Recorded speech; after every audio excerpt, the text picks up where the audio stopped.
Hello,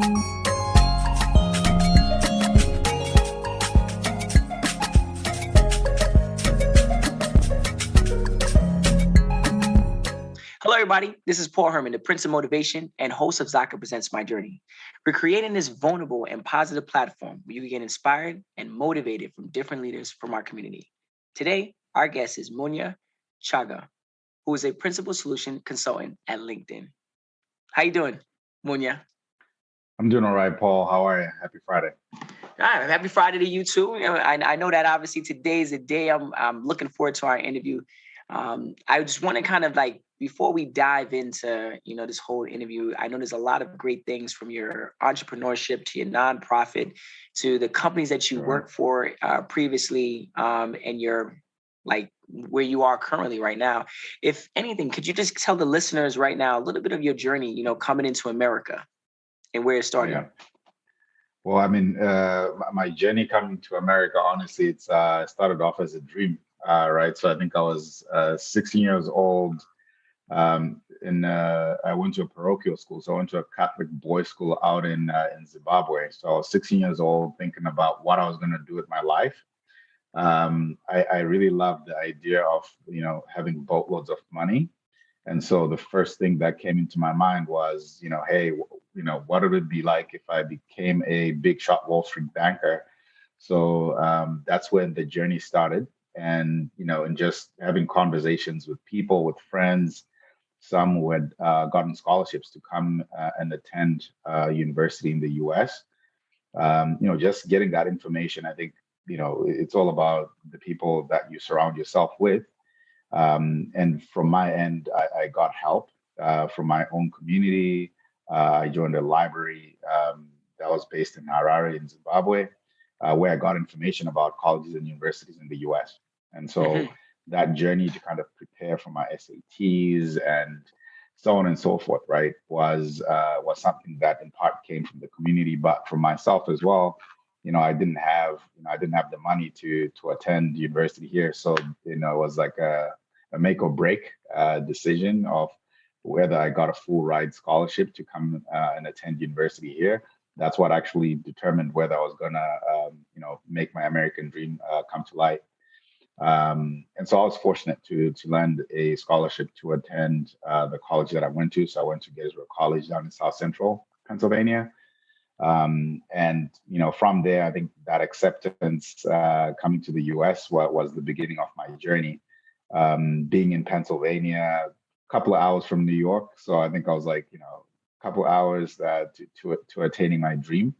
But then that 4 years that was in college, I think I faced a lot of challenges, right?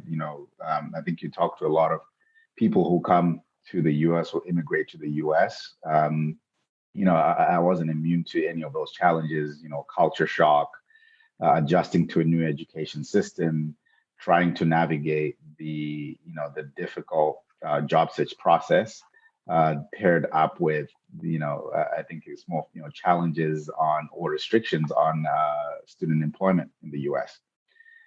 Those are, some of the challenges that I overcame. But again, the community came to light.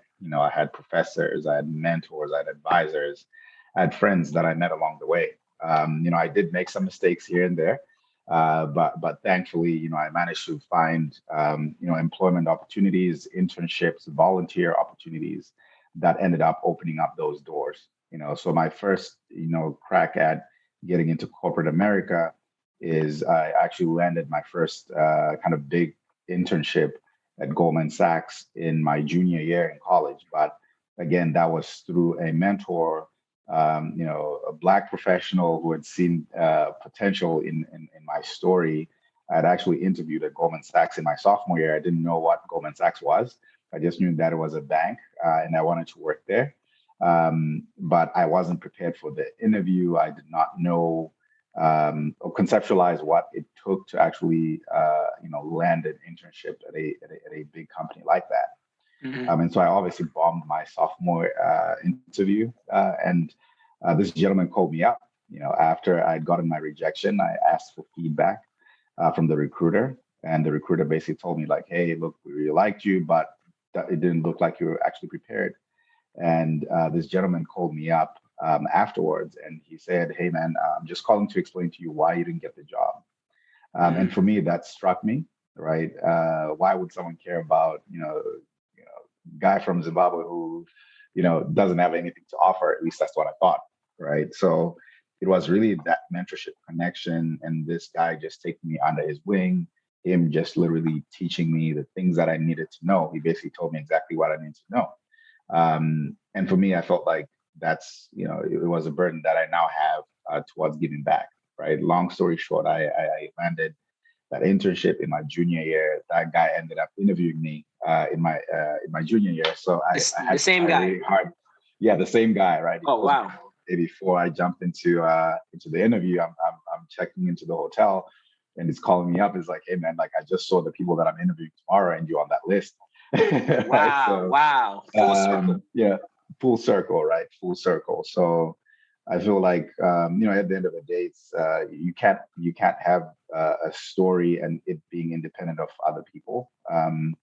And for me, that led to my first job right out of college, right? But one thing that I'd started doing over the years has been identifying, people that are also coming through the same background, right? Like, there were international students that were coming after me at the college that I went to.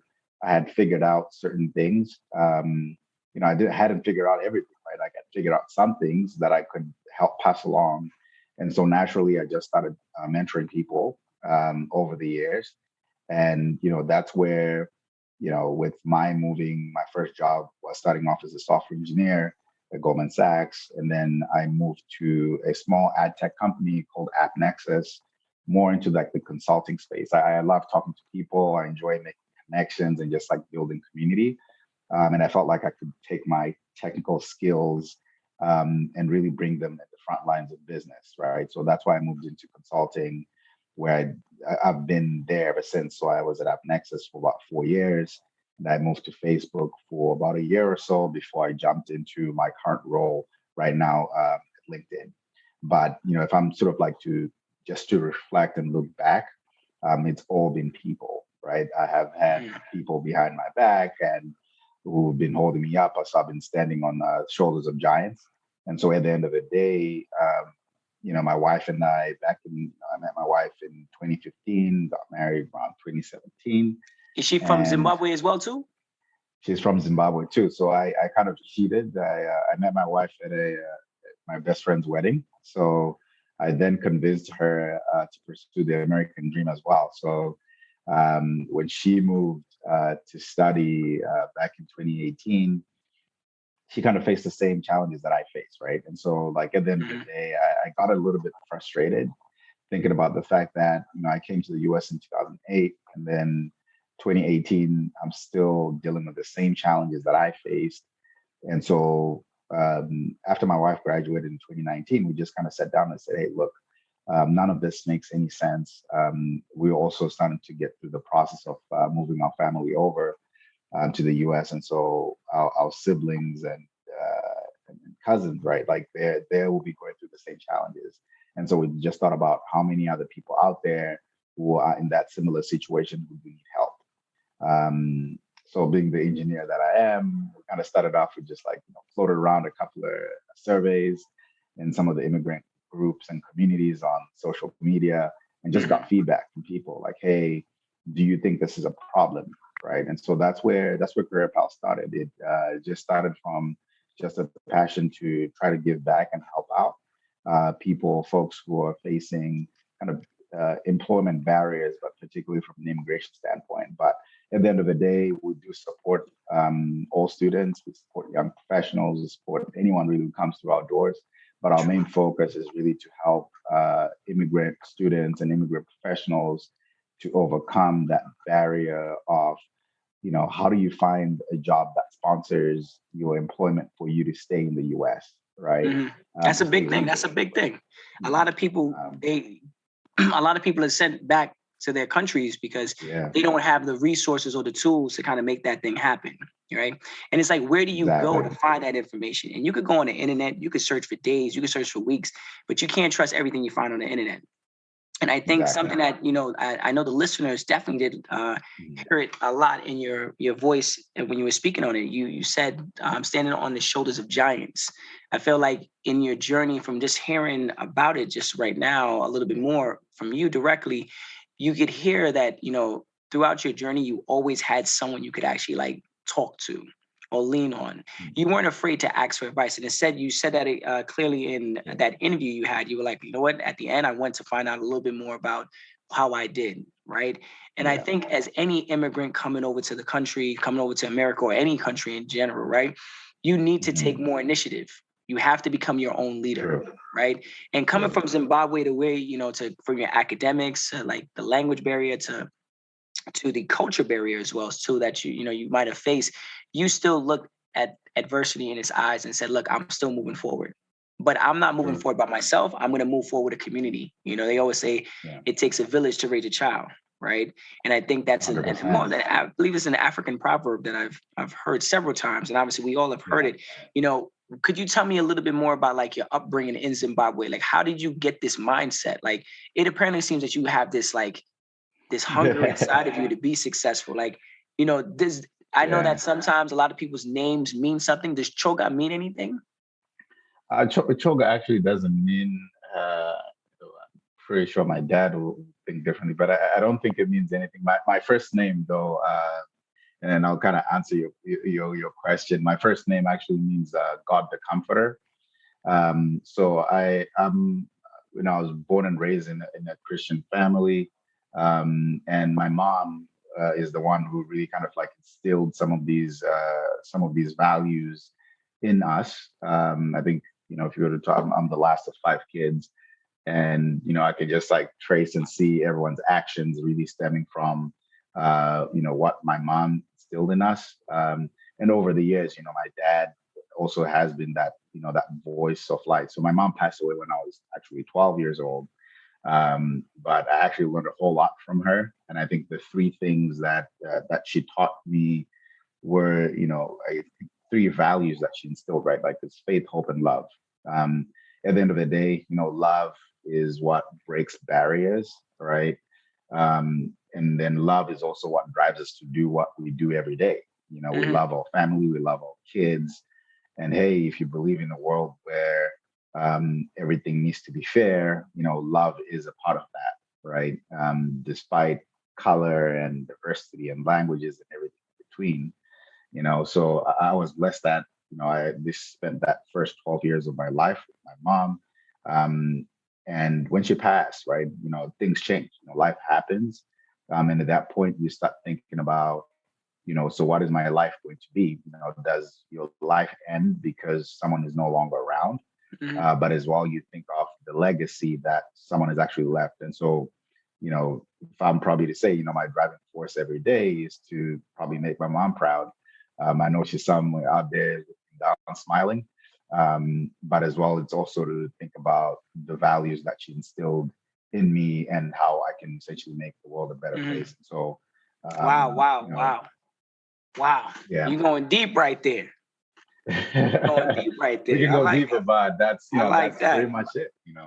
That's And pretty I much it, like you mentioned about being a man of faith, like having, Yeah, something you also are looking, you believe in something greater than yourself, yeah, right? yeah, And then obviously you have your mother, like you said, was a very influential person in your upbringing. And obviously, just coming from an immigrant perspective, a significant Mhm. amount of those immigrants that do migrate to America, have that mindset like this is the land of dreams, right? The land of opportunities, Exactly, and right? it is. And Yeah, I yeah, think that hunger and that mindset that these immigrants, when they migrate to America, they actually utilize that in their lives. That's why, like, a lot of times, like, it's I remember growing up in schools, a lot of the individuals that came from distant countries, they had better grades than most of the American students, or they were sometimes the hardest working athletes in on the field, right? Because they know that yeah, the yeah. opportunity that they have in front of them is once in a lifetime. You And it gotta get really it. is, Yeah, you gotta get it. and you've actually taken advantage of a lot of those great opportunities, from your corporate lifestyle to your nonprofit to opening a whole bunch of stuff and touching the lives of so many people. Like, could you talk to me a little bit more about like your career working for these major corporations? Like, I know that was a major Yeah, transition Hmm. where you're now starting to work for these large corporations that you dreamed about working for, if that was the case. Right. How did you feel like transitioning to that area at that time? Did you feel like you had enough information, you had enough resources? Did you feel like you were supported when transitioning? Mhm. Yeah, so I mean, like, and that's a very interesting question, and for me, honestly, like my dream again was to be on Wall Street, and so my dream only took me as far as my first job out of college, and I always tell people that everything else that's happening to me is a blessing. Um, and part of that, right, like, is when I just think about the transition from college into the corporate world, right?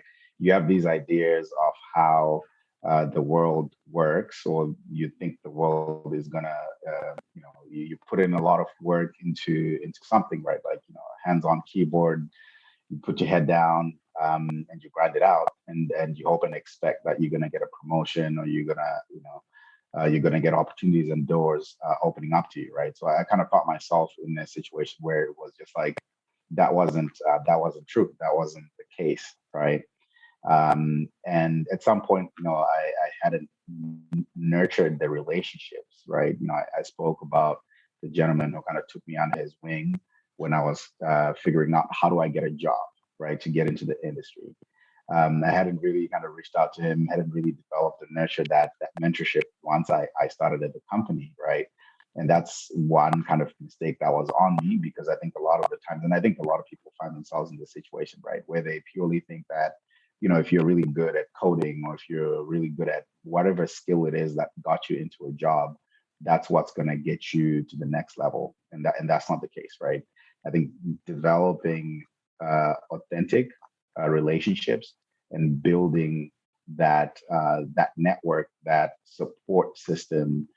Some people call it board of directors, right? Like having mentors, having sponsors is really key to anyone's progression, whether you're an immigrant or not, right?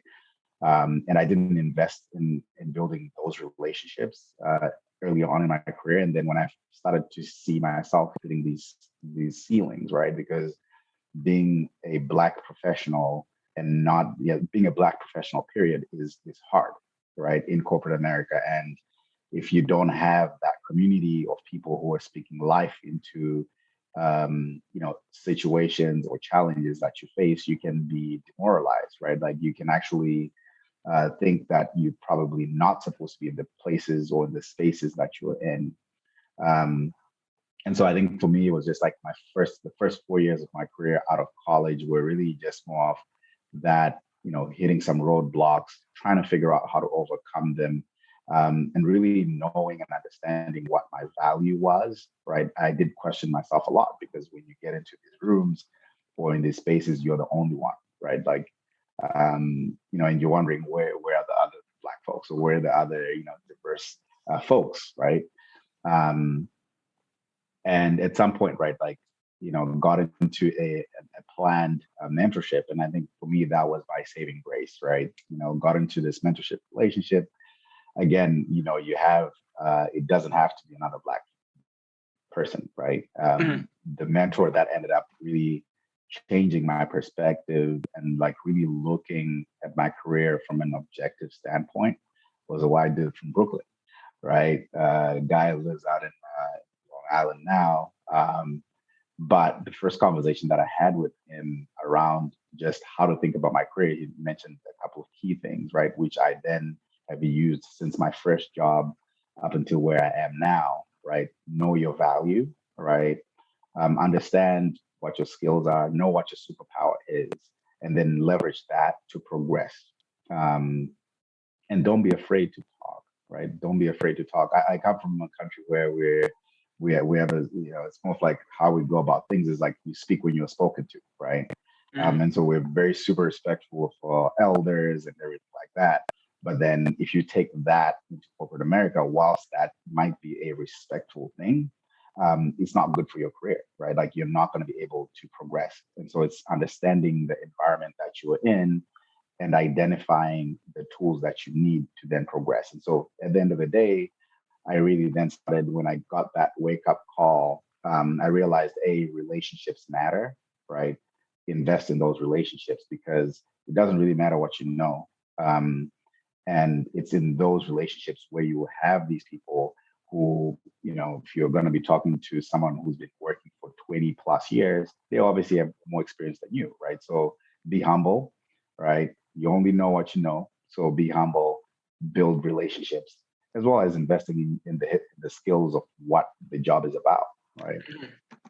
And when you are in these corporate jobs, I mean, you mentioned something very important. Like obviously, when you're in those environments, you do look to find someone that looks like you, speaks like you, Correct. right?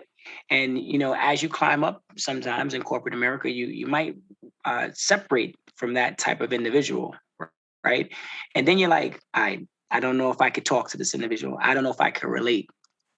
Yeah. When it comes down to like the cultural barriers, like how did you, when moving to Pennsylvania to get into corporate America, like some of the cultural stuff when growing up, like for example, like the amazing food you have in Zimbabwe, Yeah. right? How are you getting that richness into your soul? Like I know, like obviously your community is very big on music, it's big on Yeah. food and stuff like that. Like how are you even finding an opportunity to kind of get that into your system?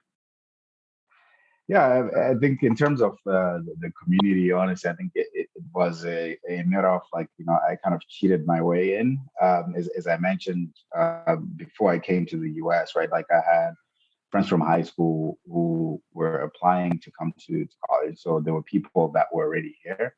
And so that's, the community that I initially leveraged, right? It was just like friends from high school, and some folks, friends of friends that I met along the way. And so naturally you would, you'd go and hang out at a friend's place and, you'd make some home cooked food.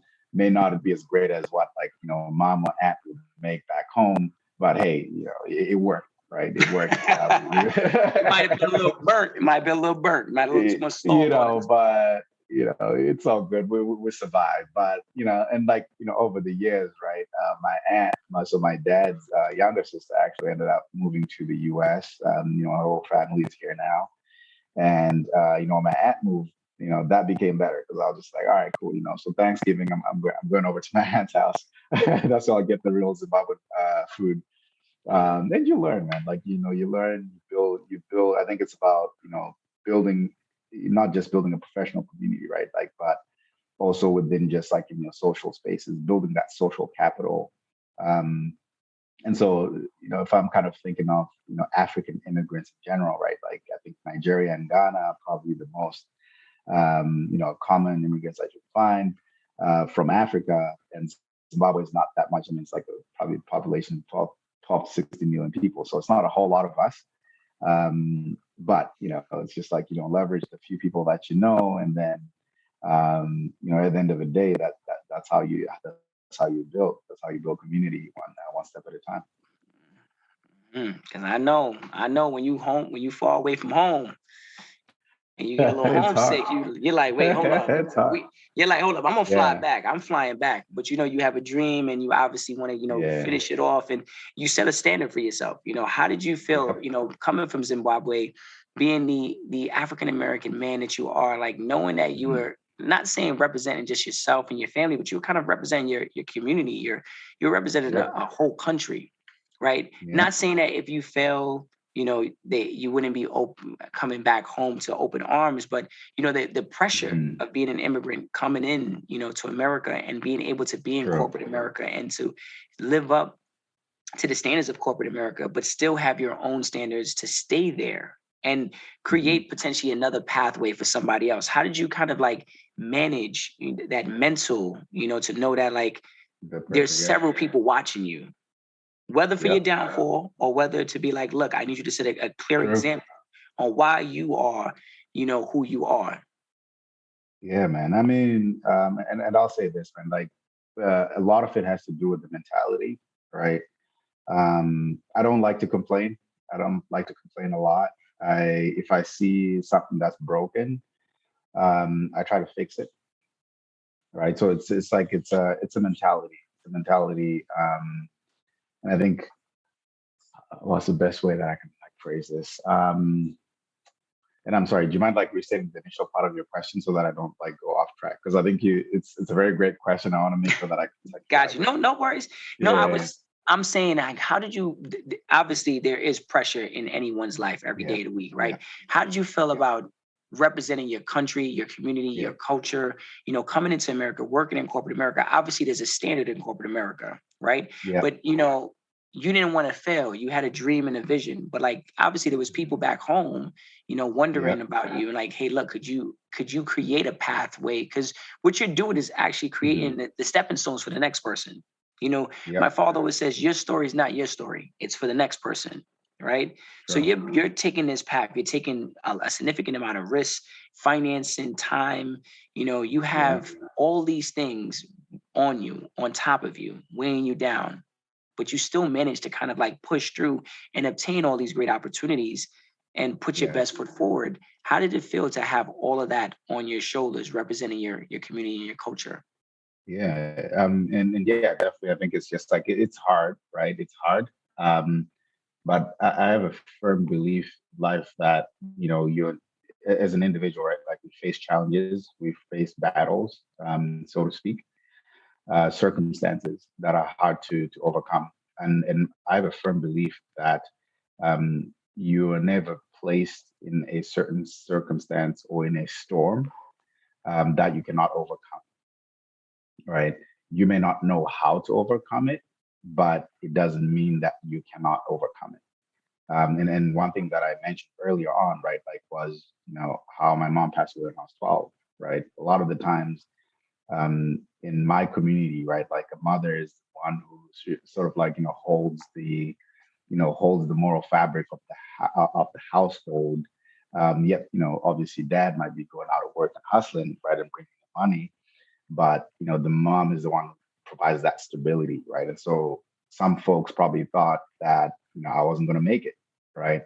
And one thing that I like to do a lot is to prove people wrong, and so I guess I'm probably a little bit stubborn.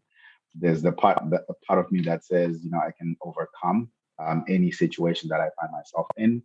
Um, but also a bit of like grit, right? Like yeah, you have to be resilient. You have to be resilient because there are times when I was about to run out of money when I was in the US, right? And there were times when I actually didn't think I was going to make it, right? But you just wake up and you stay true to yourself. You stay true to the plan, and you keep at it, right? You keep at it, and you keep moving forward. I always laugh at my friends, and I always say like punching and swinging. You go down punching and swinging, right? That's right. That's right. Well, Yeah, to kind of conclude on the corporate America, if you could just yeah, name maybe two of the biggest challenges you faced while you were in corporate America, like in that era of your life when you started it off in corporate America, what were yeah. the two biggest challenges you faced? Two biggest challenges. Well, I mean, the first one is obvious, man. Like the first one is really tied to the work that we're doing, um, the work that we're doing at Career Pals, right? It's just trying to figure out how to stay in the US legally, right? Like, how do I find a job that will allow me and my family to stay here for the long haul? That's the reason why I came, right? So the biggest challenge I think for me was identifying the organization that was going to give me that opportunity. Um, and at the end of the day, what we're really trying to do with the nonprofit is to essentially say, hey, look, you can do this research. We can help you to do this research way ahead of time so that you're not making the mistakes that I made or the mistakes that some of my friends made. But that was the biggest thing, and it's just like you come in here to pursue the American dream. So how do you stay here legally and be a contributing member of the society in a healthy way? But that was the biggest challenge, and honestly, it's just like that's a challenge that a lot of other people are asking, or questions that a lot of people are asking. Um, and the second thing I think over America, I think is finding your place, right? Finding your place is hard, takes a lot of work, takes a lot of conversations, takes A lot of networking, which is not a comfortable thing. When I came to the US, I wasn't, probably more as my wife would probably say that I talk too much now, but I wasn't as open, right? And so because of that, I didn't quite know how to communicate and penetrate or get into certain spaces that I wouldn't have been able to get into. But I think it's, knowing your value, knowing knowing your why, knowing your purpose and standing for that, right? Will then make it easier for you to get into a space and have conversations. So building that confidence, I think, was the second biggest challenge or hurdle that I had to overcome. I'm still working on it. But I think I'm definitely, if I look at where I was before when I moved here and where I am now, it's definitely like, in leaps and bounds. I've seen progress. Mm-hmm. I read, fighting poverty is important to you on your website. Yeah. Have you been able? How have you been able to accomplish that professionally and personally, if I may ask? Yeah. I mean,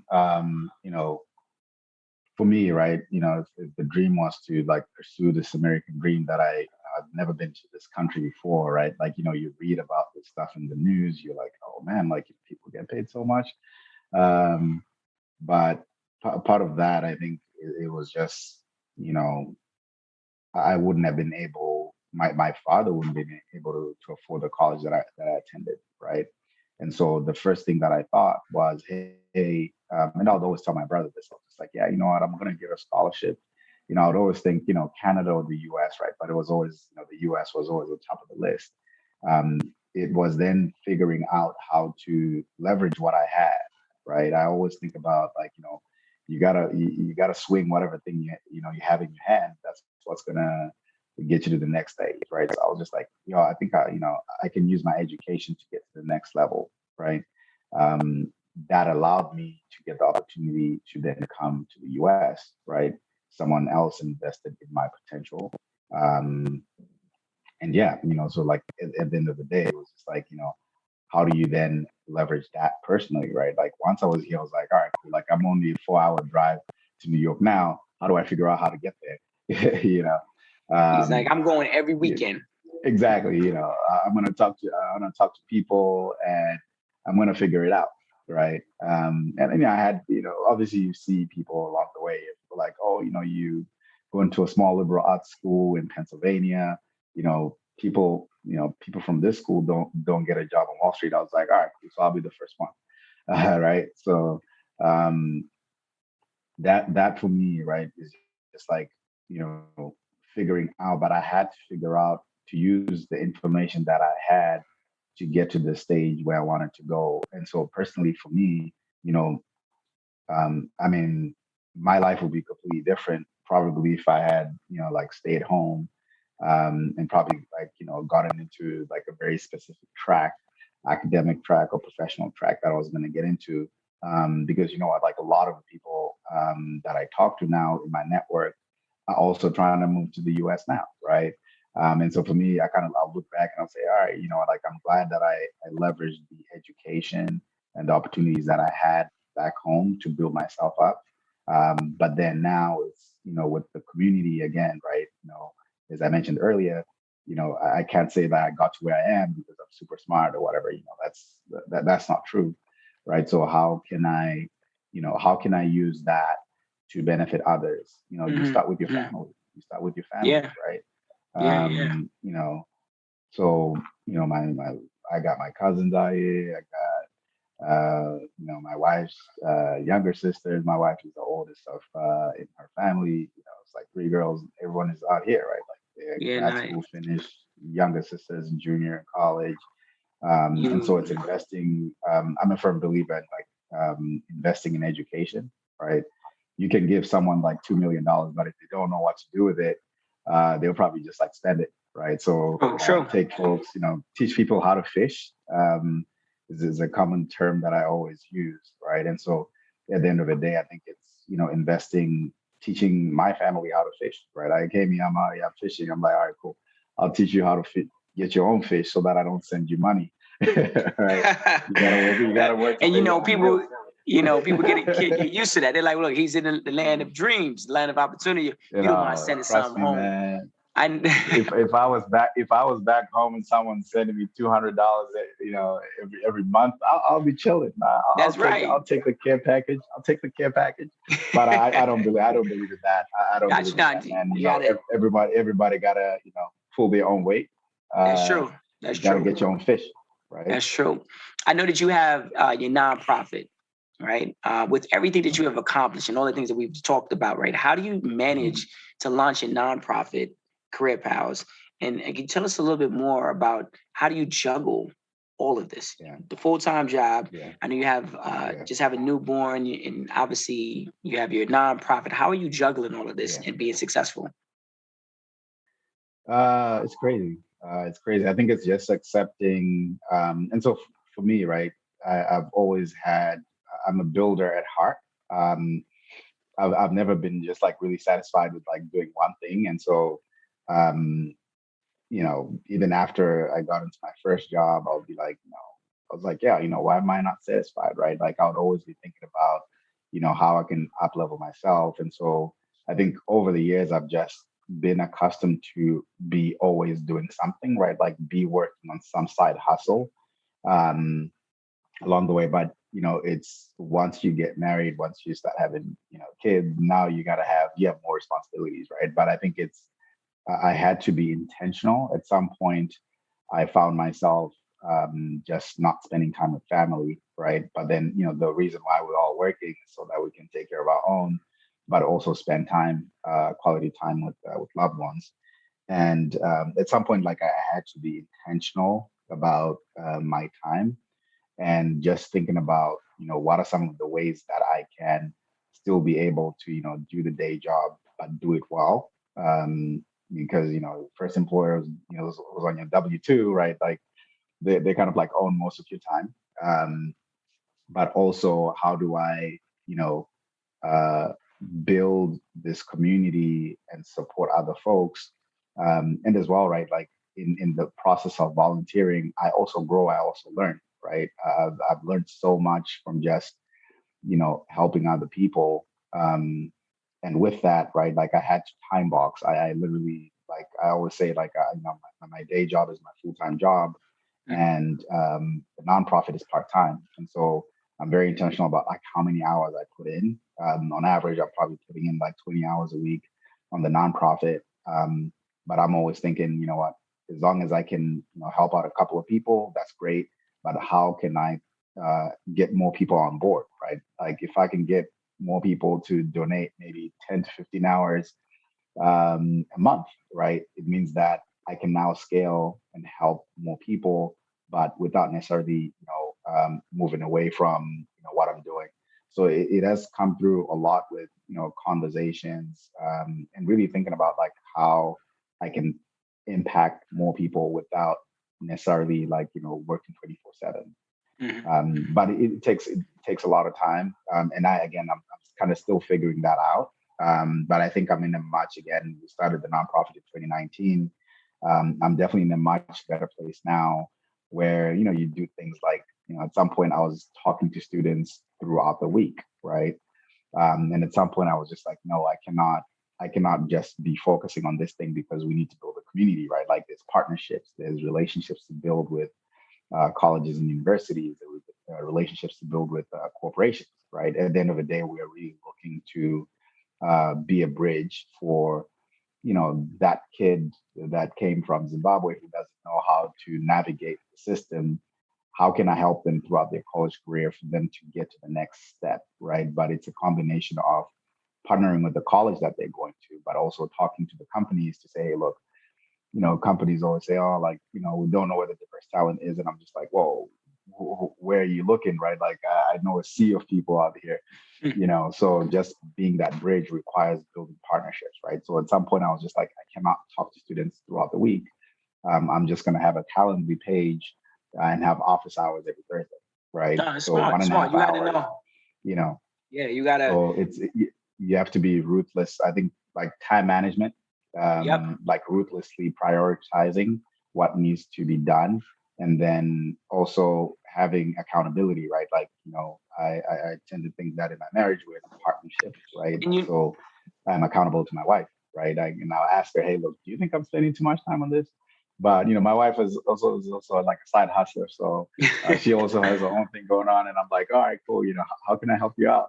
So it's but I'm blessed that I'm in a and marriage where and my wife understands me for who I am, and I also understand her for who she is. So now, Munya, you mentioned something, and I want to kind of make sure the listeners catch on to what you just said, and maybe you want to kind of elaborate a little bit more. But what is the best yeah, advice you could give to a student in high school or college? Who wants to become a leader? I know you said something about yeah, accountability.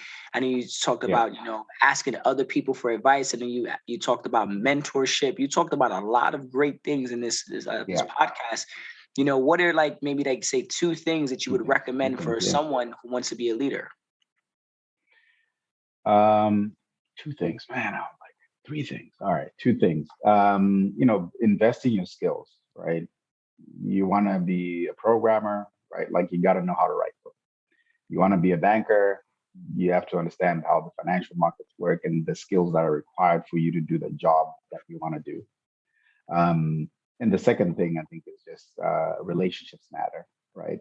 I think I Mhm. mentioned that earlier. It doesn't really know what you know. Like you might be the greatest developer on planet Earth, but you're not going to be writing code in a vacuum, right? So relationships matter. Build relationships.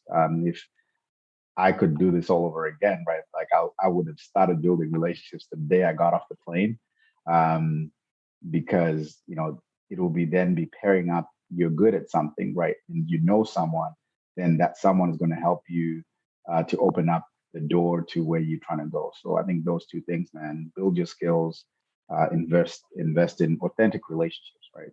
Invest in authentic relationships.